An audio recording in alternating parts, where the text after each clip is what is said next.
Kisah anak yatim piatu, kakak beradik yang tinggal di pemakaman umum. Cerita kisah nyata kehidupan. Kisah kali ini menceritakan tentang dua anak laki-laki, kakak beradik yang hidup terlunta-lunta di jalanan. Mereka tidur dimanapun mereka ngantuk. Bahkan terkadang mereka pun tidur di dalam sebuah gubuk area pemakaman umum. Dengan hanya beralaskan karung, bahkan kadang berselimut karung juga.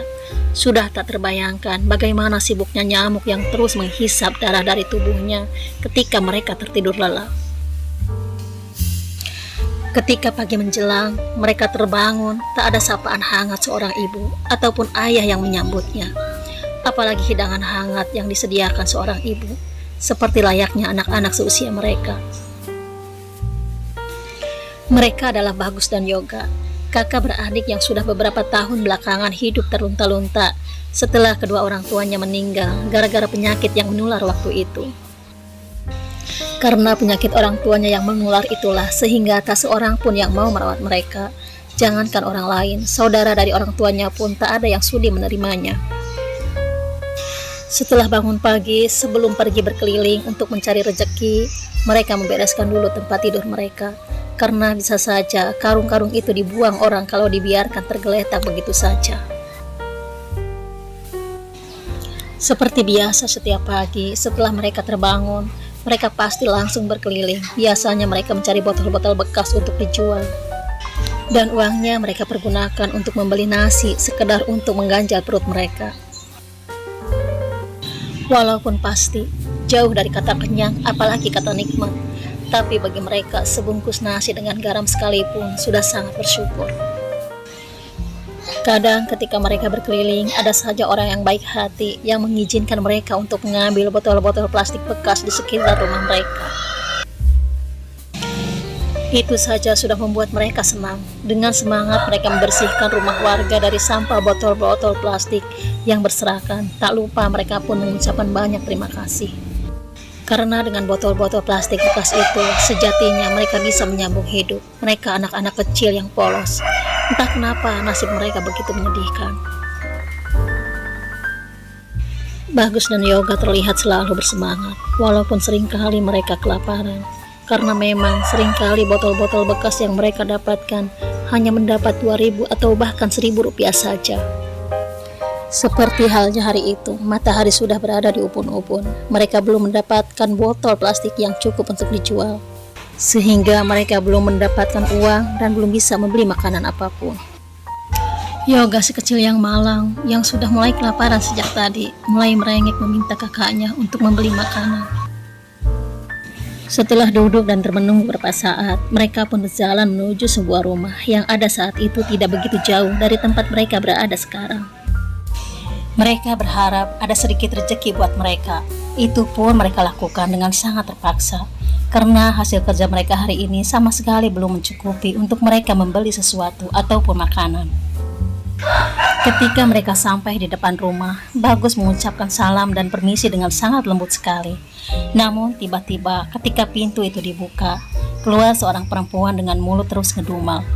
"Berisik banget sih," kata perempuan itu. Ia merasa istirahat siangnya sudah diganggu oleh kedua anak yatim piatu itu. "Ganggu orang tidur aja. Pergi. Di sini tidak ada sumbangan buat orang-orang malas seperti kalian. Kalau mau makan ya kerja, enak aja minta. Emang nyari duit gampang apa?" ucapnya sambil terus ngomel. Bagus dan Yoga terlihat sangat ketakutan. Mereka pun hanya bisa mematung terdiam. Tapi Tuhan Maha Baik. Walau sambil ngedumel, wanita itu pun memberikan mereka sedikit rezeki, walaupun sambil setengah dilempar. Setelah memberi sedikit uang, wanita itu lagi-lagi mengusir mereka. Sudah, pergi sana. Ganggu tidur siang orang aja." Bagus dan Yoga pun pergi meninggalkan rumah itu. Bagus dan Yoga terus berjalan. Yoga terus menunduk. Dia masih ketakutan dengan bentakan-bentakan wanita di rumah tadi. Melihat itu, hati Bagus merasa kasihan. Bagus mencoba menghibur adiknya dengan cerita-cerita yang menyenangkan, hingga ketakutan Yoga pun sedikit berkurang. Tak terasa ternyata mereka sudah begitu jauh berjalan. Hingga tak disadari mereka sudah sampai di rumah seorang pengepul yang setiap hari mereka datangi untuk menjual hasil kerja harian mereka. Mereka pun menyerahkan karung bawaan mereka. Pengepul itu pun menimbang hasil kerja mereka hari ini. Ternyata hasilnya memang tak seberapa. Wanita itu pun menjelaskan, kalau hari ini harga beli botol bekas memang sedang sangat tidak menguntungkan, sehingga si wanita itu berulang kali bertanya, apakah mau dijual juga? Hari ini lagi turun banget harganya loh dek. Kata wanita itu, tapi memang tidak ada pilihan lain.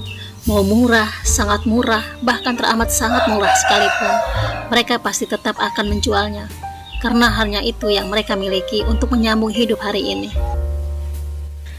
Masya Allah, mereka pun terlihat sangat gembira sekali. Mereka kembali berjalan dengan tujuan untuk mencari sebuah warung nasi, karena memang mereka sudah sangat lapar sekali. Jalan mereka pun sedikit dipercepat. Tapi ketika mereka berjalan, tiba-tiba seorang lelaki dari balik tumpukan sampah berlari dan memanggil kedua anak yatim piatu itu. Seolah sudah mengenal kedua anak itu sejak lama, dan dia pun mengajak mereka pulang ke rumah lelaki itu. Bagus dan Yoga tidak langsung percaya begitu saja, karena sudah cukup lama mereka terlunta-lunta di jalanan, sehingga mereka sudah tidak mengenal saudara entah dari ayah ataupun dari ibu mereka. Sejak pertemuan mereka itulah, kini Bagus dan Yoga sudah tidak terlihat di jalanan lagi. Siapapun yang waktu itu datang dan membawa Bagus dan Yoga dari jalanan, semoga dia memang bertujuan untuk baik. Dan buat Bagus dan Yoga, dimanapun kalian berada sekarang, semoga kalian menjadi orang-orang yang sukses. Karena kalian anak-anak baik, kalian berhak untuk bahagia. Terima kasih. Wassalamualaikum warahmatullahi wabarakatuh.